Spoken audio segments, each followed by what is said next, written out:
Philadelphia Imana iratsinda.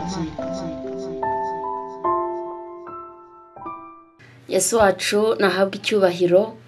Imana yacu nishimwe cyane, turayishimiye. Ni Gatera Jose guturuka muri Pentecote Doreveye Philadelphia. Turashimira Imana yo mu ijuru itweretse igitondo cyiza, igitondo cy'umugisha, igitondo cy'amahoro. Turabishimiye rwose, turayishimiye. Turumva tunejejwe n'Imana mu mitima yacu, kuko ntabwo aba ari ibisanzwe n'ubuntu. Iyo twongeye kugaruka imbere yayo, mbere y'iteraniro rigari isi yose, bumva ijambo ry'Imana, tuvuga icyo yadushyize ku mutima, twumva ari ubuntu, ni nehema, n'ubuntu bw'Imana. Turayishimiye. Namwe kandi abadukurikirana, abadusengera, abadushyigikira, mwese Imana igibaho umugisha. Imana igibaho umugisha. Nahoze mu mutima wanjye harimo indirimbo ya 22 avuga ngo igihe cy'isarura n'igishira, ngo abakozi b'Imana bazataha, ngo hanyuma ngo umwami wabo babwire ngo ikaze, ngo mwakoze neza. Bivuga ngo gukorera Imana tuzahabwa ingororano. Hari ingororano z'abayikoreye, hari ingororano z'abayikomejeho, hari ingororano z'abantu b'Imana. Rero bityo mureke dukomeze kubana n'Imana, bene data bakristo bakundwa, mureke dukomeze kubana n'Imana. Reka rero dusenge ntidutinda. Ndagira ngo dusenge, hanyuma twakire umushumba wacu, ni nawe tugezaho ijambo ry'Imana, tunamusengere, hanyuma twumve icyo Imana yamushyize ku mutima. Mana data wa twese, Mana yo kwiringirwa, Mana y'urukundo, Mana y'imbabazi, Mana ihoraho. Dawidi yaravuze ngo imbabazi zawe ziruta ibyaha dukora, ziruta ibicumuro byacu, imbabazi zawe zihoraho iteka ryose. Mwami Yesu, turagushimye, watwongereye iminsi yo kubaho. Turagushimye si uko hari icyo turusha abaryamye kwa muganga, cyangwa se abatabashije kubyuka, baryamye bakabyuka byanze, ariko kubw'ubuntu tugiriye kugira ngo tubwire abantu ineza yawe, natwe turabigushimiye. Kandi tuzi kuri Imana ishobora byose, nta kijya kikunanira, nta n'ikirogoye umugambi wawe. Ubweze ubwira Mose, uramubwira ngo witwishobora byose. Mu izina rya Yesu tukweretse iri teraniro, tukweretse abantu bawe, abari hanze y'igihugu, abari mu gihugu hagati, abagukurikiye, abashaka kumva ijambo ryawe. Turabingingiye kugira ngo imitima yabo yongere gucishwa bugufi n'ijambo ryawe. Duheje imbaraga z'abarozi n'abakonikoni, ibitavuga Imana byose tubikubitishije inkota y'Uwiteka. Umuriro w'Imana utwike ukongore, imbaraga z'Imana zikore, abarwayi bakire, barushye baruhuke, buri muntu wese akubone.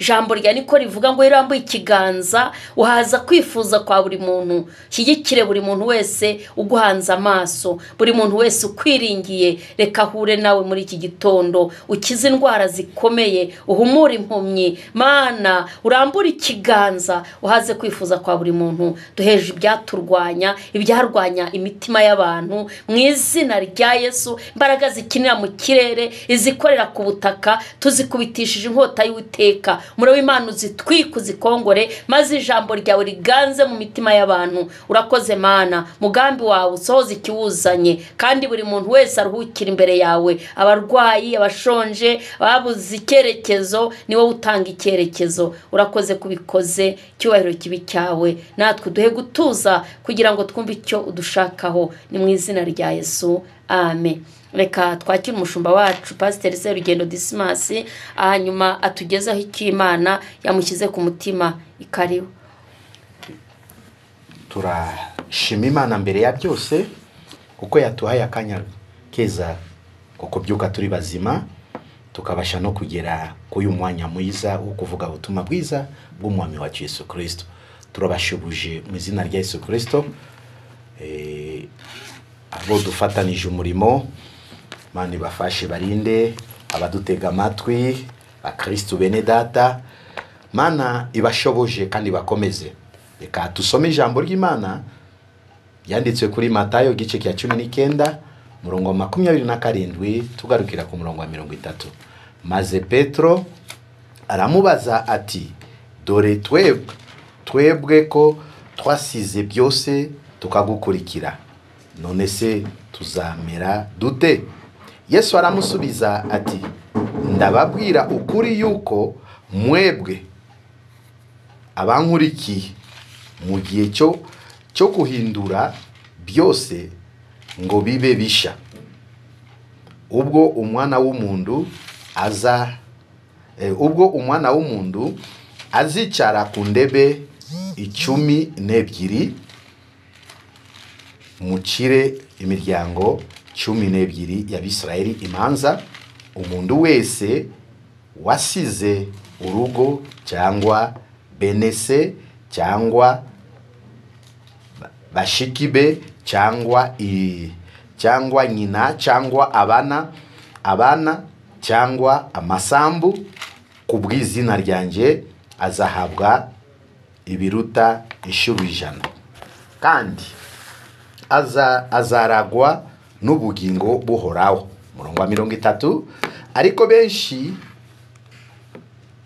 b'imbere bazaba ab'inyuma, kandi ab'inyuma bazaba ab'imbere. Yesu atufashe kandi atugirire neza. Iyo niyo jambo tugiye kuganiraho iki gitondo cyiza. Mu bene data murimo kudutega amatwi, mukawera dufashe kandi atuyobore. Turi mu rugendo rujya mu ijuru, tuhitwa abakristo, twagiranye amasezerano meza na Yesu Kristo yuko twemeye gupfana nawe no kuzukana nawe, yuko nta kizatutandukanya nawe. Nasanze kindu kitwa amasezerano hano ku isi ntago tukomeza inshingano z'amasezerano nguko bikwiriye. Umusore akunda umukobwa, umukobwa agakunda umusore, ariko ugasanga barahiye imbere y'Imana n'abantu ko bazabana akaramata, ariko nyuma y'umwaka, nyuma y'imyaka 5, ugasanga tena bari abantu babiri basaba gutandukana. Twaremeje twebwe abakristo cyangwa abakozi b'Imana, hari abantu basengewe baremera gukorera Imana kugeza ku gupfa, ariko rimwe na rimwe usanga turananirwa tukateshuka mu yo sezerano. Ariko ibyo byose ngunda kuvuga ko turavuga Kristo, turavuga Imana, ariko ntago turasobanukirwa Imana icyo ari cyo, ububasha bw'Imana, ubushobozi bw'Imana, inyungu tuzabona mu gukorera Imana. Mutwe w'ijambo ryacyo tugiye kuganiraho tumaze gusoma iratubwira iki? Ibyabarekerejwe ibyabo no gukurikira Yesu, ibyabarekerejwe ibyabo no gukurikira Yesu Kristo. Mu yandi magambo twavuga ko abasize ibyabo bakemera gukurikira Yesu. Indambwe wakoze yo kuva muri Egiputa ukemera Yesu akubera umwami n'umukiza, ukemera gusiga byose ukamukurikira, ifite inyungu nitubikora mu kuri no mu mwuka. Nkunda kuvuga kenshi na kenshi ko turifuza buri munsi cyangwa buri gihe cyose tuhabwe imigisha n'Imana. Ni byiza, itwishimiye, Mana yayiduha, ariko imigisha y'Imana zihabwa mu mabwiriza yayo no mu buryo ikubona ugenda wifashe, buryo uyubaha, buryo wizeye, buryo ukora murimo wayo nguko bikwiriye. Hano habayeho igihe cya Kristo n'intumwa ze. Tuziko intumwa za Yesu bari abarobyi benshi, umwami Yesu abakura mu burobyi, abasezeranya ko agiye kubahindura kuba abarobyi b'abantu. N'ikintu cy'agaciro kureka uburobyi bw'amafi ukaba murobyi w'abantu, kandi abo bantu ugomba gutekereza ko ngomba kubaerekeza mu bwami bwo mu ijuru. Aba bantu nahabwirije ubutumwa bwiza nibakizwa bakagera mu bwami bwo mu ijuru, hari amakamba tubwirwa ko tuzambikwa. Ivuga butumwa, murimo w'Imana dukora, tubihesha agaciro. Yesu bari kumwe n'intumwa, hano twasomye musaza Petro arahaguruka mbere y'umwami ati mfite ikibazo. Maze Petro aramubaza ati dore twebwe ko twasize byose tukagukurikira, none se tuzamera dute? Nawe hano nasanga yabajije kibazo kifuzo kiza. Twasize ibyacu byose tukagukurikira, none tuzamera dute? Birashoboka ko natwe mwibibiye cyangwa mu biye bishize cyangwa ikindi gihe mu rugendo wibajije iki kibazo. Imisi yose ndi mu murimo w'Imana, imisi yose maze nkorera Imana, ariko tuzamera dute? Tuzahabwa iki? Yesu aramusubiza ati ndababwira ukuri. Yesu ni umunyakuri, nta jambo nimwe Yesu yatubwiye ibi kinyoma. Ibyose Yesu avuga yavuze byari ukuri, nibyo avuga mu imisi ni ukuri. Ni twebwe twabesha, ariko Kristo umwana w'Imana ibyo avuga biba ari ukuri. Petro amubaza icyo kibazo, Yesu aramusubiza ati ndababwira ukuri yuko mwebwe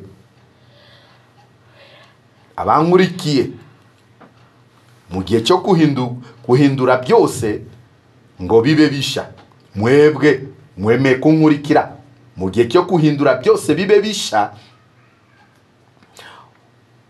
ubwo umwana w'umuntu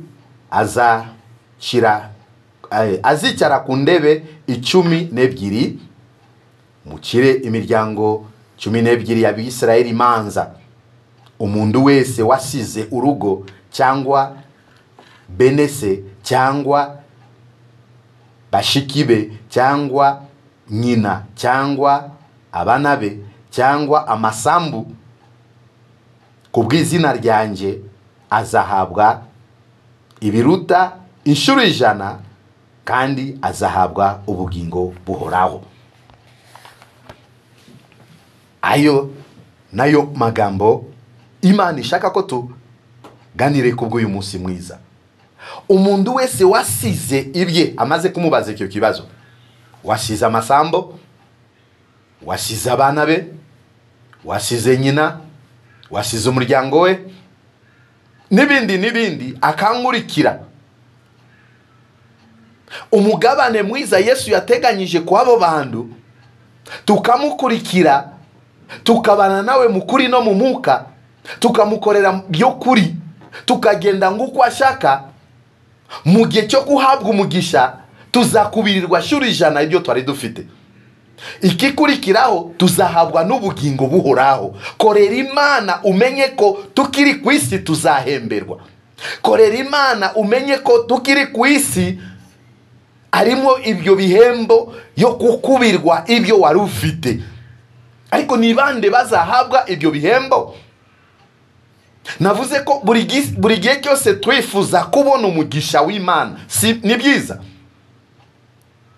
ariko wiyoberanya, wishushanya, munyamashari, utagenda nguko Imana ishaka, umuntu utababarira, umuntu utahinduka, azahabwa uwo mugisha? Niwo kwibaza nanjye nkibaza. Iyi misi murimo w'Imana usanga tutawuheshe agaciro, turiha agaciro twebwe, kuko ndi umuyobozi w'itorero, kuko ndi umuvuga butumwa, kuko ndi umuyobozi nyobora korali, ukiha agaciro oriyo kuha agaciro umurimo ukora. Umenye ko ukubw'uyu murimo nzahemberwa ngiri hano ku isi, kandi kubw'uyu murimo nituwukora neza tuzahabwa ubugingo buhoraho. ni ibihembo bibiri Imana iteganya kubayikorera mu kuri no mu mwuka.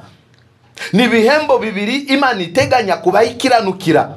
Tushobora kuba kivange cy'abantu twise ko turabakozi b'Imana cyangwa turabakristo, ariko tutagenda nguko Imana ishaka, tutarahinduka.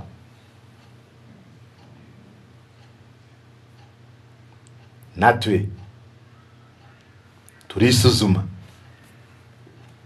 tukabona ko tukwiriye tuzahabwa kuwo mugisha. Abemeye gusiga ibyabo byose bakankurikira, igihe reka tukoreshe ibyo, igihe cyo kuhabwa umugisha ku isi bazakubirwa inshuro 100 ibyo bari bafite.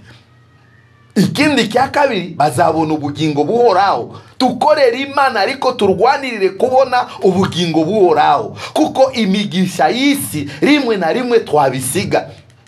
Rimwe na rimwe mu gihe Kristo azaza kujyana itorero nawe uzagendana n'ibye.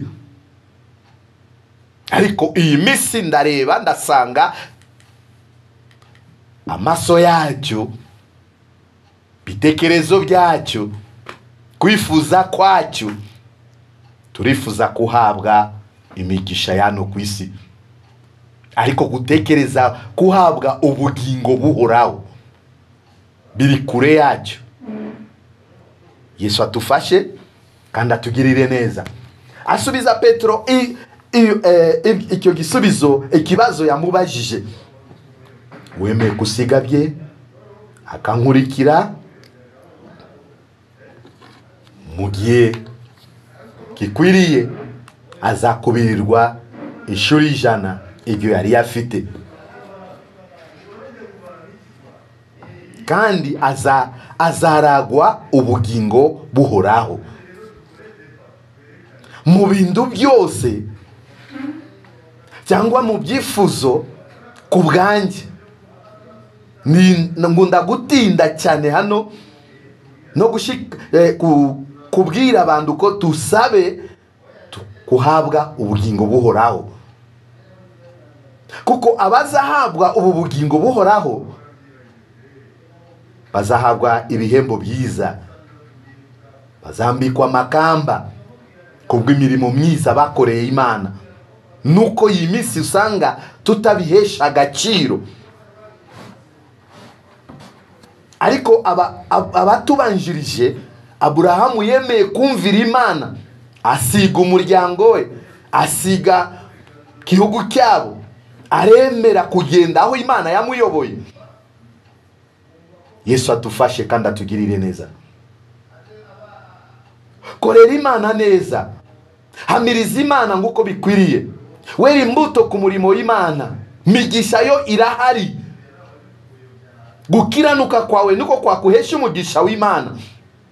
Gukiranuka kwawe kwakusorezwe isezerano y'Imana yasezeranije nawe. Nuko imisi tusanga abantu benshi koziki bacumujwe n'amasezerano, ariko isezerano ry'Imana ntago rihinduka. Kubakomeje kugendana n'Imana mu kuri no mu mwuka, bazakubirwa inshuro 100 ibyo bari bafite. Kandi cya kabiri, bazahabwa ubugingo buhoraho. Mbega umunezero yuko tuzahabwa ubugingo buhoraho. Utagenda neza mbere y'Imana, nawe azahabwa ubugingo buhoraho. Wiyoberanya mu by'Imana, utakunda bene se. Hari umuntu utishimira mirimo bene se bakora, mirimo ye no kugaya abandi. Mureke tutunganye mirimo ya data, tufatanye amaboko. Yesu yatuhaye impano 9 mu rusengero, ntago ari yo kwirata izo mpano, si kubwo kwishyira hejuru, si kubwo kwibona ko ugitangaza. Mikorere y'Imana irashaka ko twese tufatanya amaboko kubwo kuzamura murimo wa data. Murongo wa 30. Ariko benshi b'imbere bazaba abinyuma. iyi misi ndabona rimwe na rimwe nta ordre nta gahunda dufite mu by'Imana. Abantu bamaze kugiramo ikintu cyo kwikakaza mu by'Imana, kwishira ejuru mu mirimo y'Imana, kutacishwa bugufiya, kutumvira abayobozi. Ariko hano Yesu aratubwira iki? Ariko benshi, ntabwo ari amagambo ya Petero, kibazo yabajije ibintu bisubizo Yesu yamushubije. Ariko benshi b'imbere bazaba abinyuma. Nimba wagiriwe ubuntu gushirwa imbere ku murimo wa data, ca bugufiya mu bibiye turimo. Eri mbuto nziza mu bibiye turimo. Kiranukira Imana mu bibiye turimo. Ndabona itorero Pentecote ni itorero riyoborwa n'Umwuka. Kandi tukunda kuvuga twebwe abakristo, abayoborwa n'Umwuka nibo abana b'Imana. Koko ni ukuri. Se iyi mesi abari imbere bayoborwa n'Umwuka. Ko Yesu hano aravuga ko ariko benshi b'imbere bazaba abinyuma, kandi abinyuma bazaba abimbere. Benshi abimbere bazaba abinyuma, kandi abinyuma bazaba abimbere. Niyo mpamvu nimba turi abinyuma, si ngomba twifuje kurarikira kurwanirira kuba abimbere mu gihe Imana itaradushira kuba abimbere. Twebwe abinyuma tucishwe bugufiya, tukiranukira Imana kubw'ubuntu, Imana ishobora kudushira iki kuba abimbere.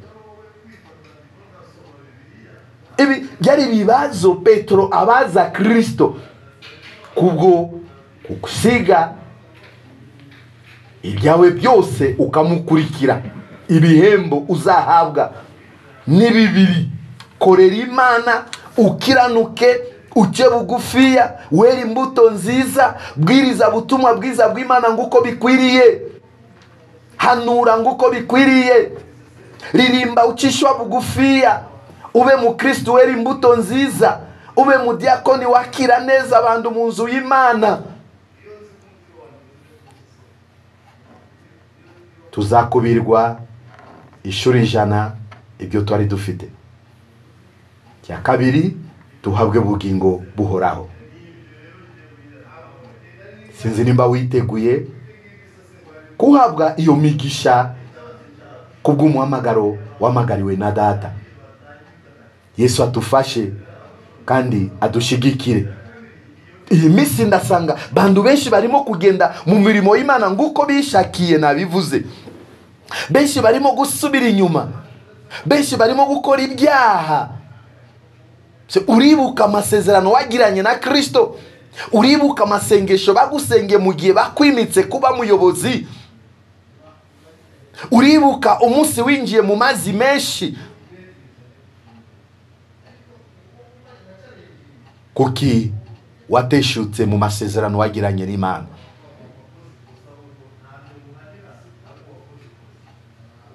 Sigando na rimwe uwo twabonaga ku mwanya wabimbere asigaye anywa inzoga, yavuye mu bushake bw'Imana, bamuvugaho imirimo y'ubusambanyi.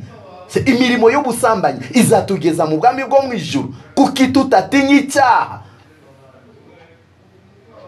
Umuntu ushaka kuhabwa imigisha ebyiri, kuba yemeye gusiga ibyabo,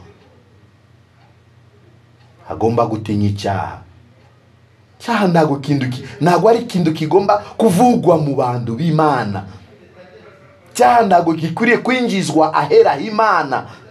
Tutinye icyaha, cyaha kirica, cyaha kikarimbura, cyatuma tutabona ubugingo buhoraho. Gihe kisi kizarangira, isi izashira, n'ibirimo byose bizashira, ikizasigara ijambo ry'Uwiteka.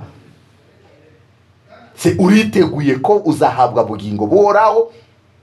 Nanjye nireba ngisuzuma ndabona ko nzahabwa bugingo buhoraho.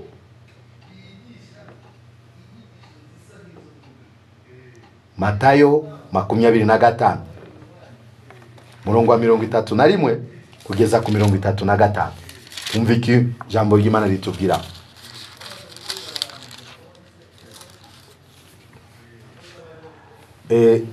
Ijambo riravuga 31, umwana w'umuntu ubwo azazana n'abamarayika bose afite ubwiza bwe, nibwo nubwo azicara ku ndebe y'ubwiza bwe, amahanga yose azateranirizwa imbere ye.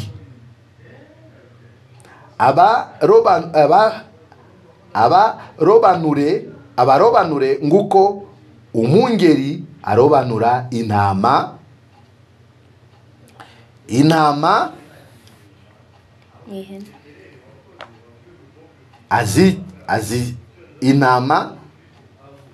mu ihene, azazishira iburyo bwe, naho ihene azishire ibumoso. Umwami azabwira abari iburyo bwe ati, nimuze mwebwe abo data yahaye umugisha, murage ubwami bw'abatunganyirijwe uhereye ku kuremwa ku isi. Nari nambaye ubusa muranyambika, nari mfite inyota mumpa icyo nywa, nari umushyitsi muracumbikira. Yesu adufashe. Navuze mu gukorera Imana ari bihembo bibiri itorero cyangwa se abaragwa b'Imana bateganirijwe: ukubirwa shuru 100 hano ku isi mu ibyo wari ufite, no guhabwa ubugingo buhoraho.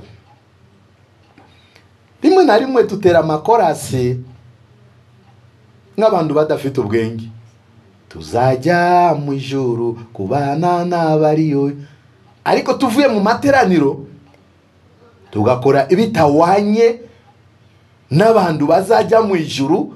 Eske tuzi ababa mu ijuru? Ababa mu ijuru ni abanyabyaha nkatwe, ababa mu ijuru ni abanyabinyoma nkatwe, ababa mu ijuru ni abajura nkatwe. Tuzajya mu ijuru kubana n'abariho. Tuzi ababa mu ijuru: Imana Data, Imana Umwana, Imana Umwuka Wera. Ni ubutatu butagatifu n'ibizima bine n'abamarayika bandi. Kandi aho mu ijuru ni ahantu ejejwe cyane, nta cyaha kivugwayo, nta kimenyetso cy'icyaha kibayo. Ariko twebwe iyi minsi bene data, mureke twisubireho dutunganye inzira. Reka tumva ayo magambo twasomye: umwana w'umuntu gucirwaho iteka bizatubaho. Icyo gihe umwana w'umuntu ubwo azazana n'abamarayika bose, Yesu azagaruka. Bakozi b'Imana bagiye batwigisha ayo magambo, kugaruka kwa Yesu. Yesu azagaruka, tubyemere bitinde, kuko nta muntu uzi umunsi n'isaha, ariko yarabivuze azagaruka, kandi kizamugarura kujyana itorero rye. Azagaruka azana n'abamarayika bose, afite ubwiza bwe. Mwumva ubwo bwiza buba mu ijuru. Azazanwa n'abo bamarayika baba mu ijuru, baze bari kumwe, afite ubwiza bwe. Iyi minsi Yesu baramuvugavuga mu nzira, mu buryo bwinshi abantu bishakiye. ariko tube maso, azagaruka, azazana abamarayika bose afite ubwiza bwe, nibwo azicara ku ndebe y'ubwiza bwe. nawe uzamutegurira indebe. Azazana n'abamarayika bose afite ubwiza bwe, hanyuma yicare ku ndebe y'ubwiza bwe. Amahanga yose azateranirizwa imbere ye. Kubona turi ku isi benshi barimo baramupinga, benshi batamwizera, ariko azaza n'abamarayika bose afite ubwiza bwe, yicare ku ndebe y'ubwiza bwe. Amahanga yose azateranirizwa imbere ye. Se wicara utekereza ko Yesu azaza, uwo munsi azaza, azansanga niteguye, azansanga nyifite kwizera, azansanga mirimo myiza, mirimo y'urukundo, imbabazi. Nabonye iminsi abantu nta mbabazi tugifite, nta rukundo tugifite, buri muntu arikunda. Kandi Yesu atusigiye itegeko ryiza, aravuga ko ni mukunda, ngiri itegeko ryanje, mukundane nguko nabakunze. Ariko turi ku murimo w'Imana ntabwo dukundana, turakirana imanza, turangana. Bariya amazina ni menshi, ariko Mwami dukorera n'umwe. Kadukomeze n'ijambo ry'Imana. Amahanga yose azateranirizwa imbere ye. Urye unywe umenye ko Yesu azaza. Wabivuyemo umenye ko Yesu azaza. Nawe ukibirimwo agarara neza, witegure cyangwa twitegure, tumenye ko Mwami wacu azagaruka, kandi kizamugarura nukuza kutujyana. Turamuvuga mu buryo bwinshi mu kanwa, ariko umunsi azaza niyo azaba kumenyekana abamwizeye mukuri. Twemisi ejo bundi ari kintu cyanyigishije. Tumaze misi twohereza abana ku ishuri, mu gitondo bakagenda, abandi twatandukanye nabo bajya kuba mu bigo by'amashuri, ariko baje gukora examen hano. Ejo bundi amanota y'abana yabonetse, abana bagize amanota barishimye, natwe ababyeyi twarishimye. Ariko nize ko abana batabonye amanota, ababyeyi barababaye ku bwabo, n'ababyeyi babo barababaye, batekereza amafaranga bagenda babatangira, ariko nize ko bahise zina ko byapfuye ubusa. Asa murebe munezero abana bagize amanota bari bafite ejo bundi. Nawe mubyeyi we buryo wishimiye, murebye akahinda abatabonye amanota nabo bagize, nawe mubyeyi buryo wagize ako kahinda. Asa musi Yesu azaza bizatugendekera gute? Atukomeze twihana ibyaha, twitegure ko azagaruka. Murongo ukurikiraho, abarobanure nguko umungeri arobanura intama,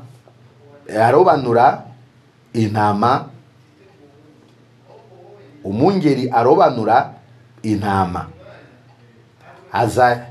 azashira iburyo bwe. Yesu azaturobanura. Si bose bavuga mana nibo bazajya mu bwami bwo mu ijuru. Uwo munsi azabamo kurobanurwa. Twasomye hano abari imbere bazaba inyuma, kandi abinyuma bazaba imbere. Tunganya nzira zawe, nanjye ntunganye ibyanje, nyurwa n'ibyo ufite. Tuza mu gihe Imana itaraguha, ucyumuzwe n'ubuzima bw'isi. Naho ihene azajishira ubumoso. Umwami azabwira abari iburyo bwe ati, mumve aya maboko abiri.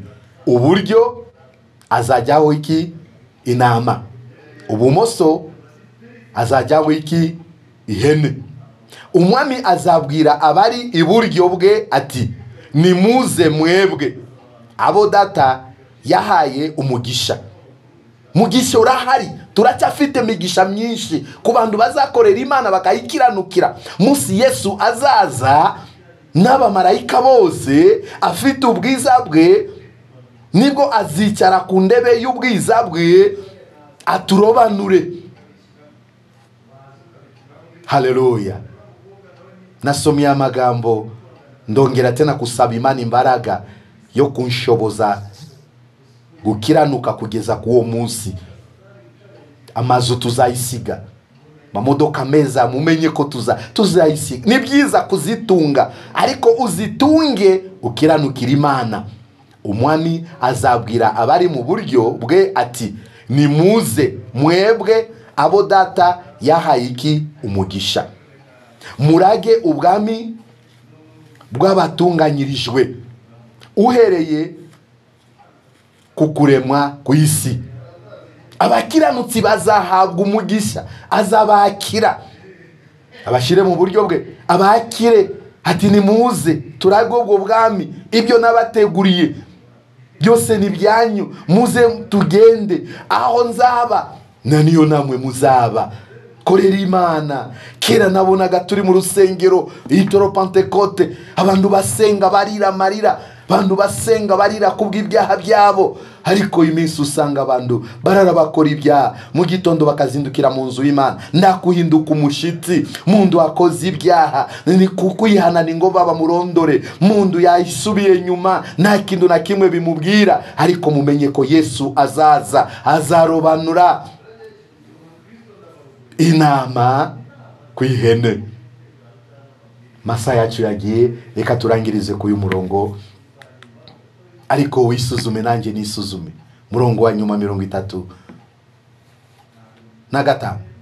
Nari nambaye ubusa muranyambika. Nari nambaye ubusa muranyambika. Nari mfite inyota mumba icyo kunywa.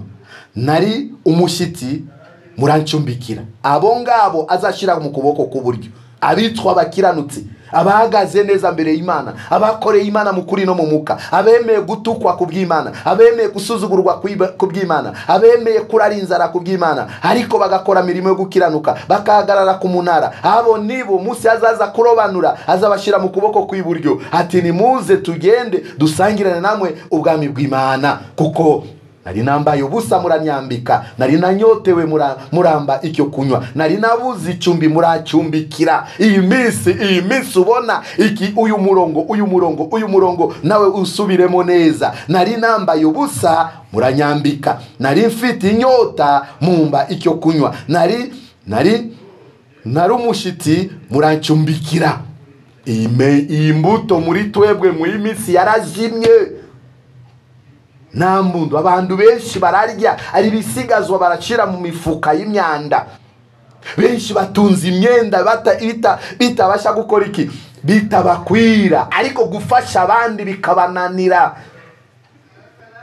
Iyi minsi warara hanze ariko ucumbikira wundi ntawe. Yesu uwo munsi abakiranutse azabashimira avuge ko nari nshonje murangaburira, nari nyotewe muramba icyo kunywa, nari nambaye ubusa muranyambika, cyangwa se nari nabuze icumbi murancumbikira. Se uhagaze gute ku murimo w'Imana? Ibi bihe turimo, mbuto zawe Yesu naza aza gusanga witeguye. Yesu naza nawe uzahabwa kuri ibyo bihembo. Mana idufashe.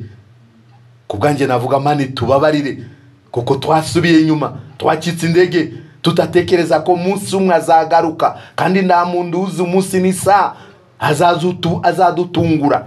Reka tugarukire hano, tuzakomeza kindi gihe. Mane gushoboje, nanjye nshoboje. Uburwayi ufite aracyari ibyiringiro, bibazo ufite Yesu arabishoboye. Nduteshuke uve mu bushake bw'Imana kubw'ibibazo. Murakoze, Imana ibashoboje kandi bagirire neza. Amen.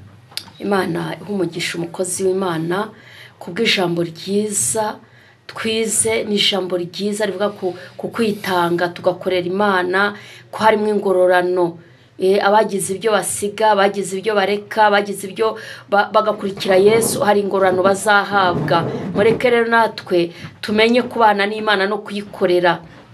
Ngo azaza yambaye ubusa, azaza ashonje. Cya gihe twanga kwambika abantu, tuba twanze kwambika Kristo. Cya gihe se tubagaburiye, tukagabura umuntu ushonje, ubugaburiye Kristo. Cya gihe ujya gusura umuntu kwa muganga, ni wowe ubusuye. Cya gihe ucumbikiye umuntu udafite icumbi, uriya ni Yesu ubucumbikiye. Ngo azavuga rero ngo cya gihe mwarancumbikiye, nimuze nimunyegere, nimwicare iburyo bwa Data. Imana idufashe, iduhe gukora imirimo myiza tugifite uburyo, tugifite umwanya.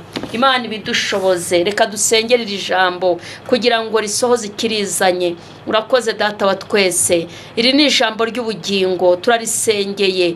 Imbaraga zawe zikomeze zigaragare. Bantu bawe bumvise iri jambo batsindwe naryo. Hanyuma buri wese yisubireho, areba hatakoze neza akore neza, areba hatasuye abarwaye abasure, areba batagaburiye abagaburire, arebe imirimo myiza yaretse ayisubireho.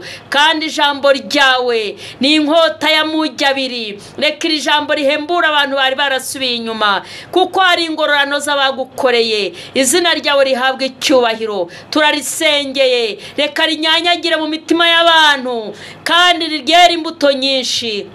Urakoze Kristo, urakoze kubw'uyu mwanya, urakoze kubwira ijambo. Jambo ryawe rirakiza, rirahumura, ritanga icyerekezo. Mu izina rya Yesu ritanga ubugingo. Urakoze kubwira ijambo. Twisubireho, tumenye icyo gukora, tureke kuba abanyamugirya nino, tugukorere duciye bugufi, duhinda umushitsi. Izina ryawe rihabwe icyubahiro. Dusengeye abantu bawe, dusengeye abarwayi, dusengeye abasubiye inyuma, dusengeye abacitse intege, dusengeye ababivuyemo. Buri muntu wese nahure nawe, buri muntu wese nakubone. Urakoze mwami wanjye, ndagushimiye kubw'uyu mwanya. Ndasenze rero aka kanya karimo abantu batandukanye. Hari n'abarushye baremerewe, baruhijwe n'umubiri, baruhijwe n'ubushomeri, baruhijwe n'uburwayi. Abo nabo turabasengeye kugira ngo ikiganza cyawe cyiza kibakoreho. Buri muntu wese umurambura ikiganza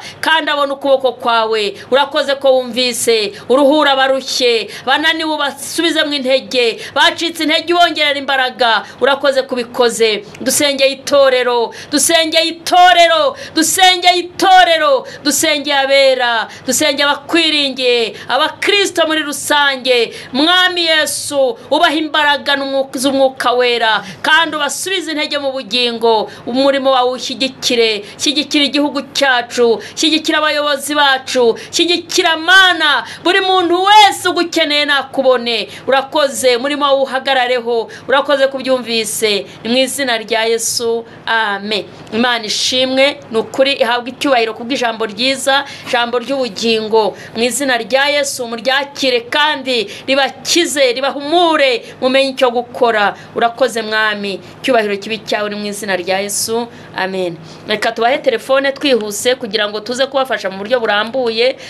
Ni 0785989844, 0785989844, na 0724743493, ni 0724743493. Reka mushumba nabahe telefone kugira ngo tuze kubafasha mu buryo burambuye. 0782839754. Murakoze, Mana ibagirire neza. Philadelphia, Imana iratsinda.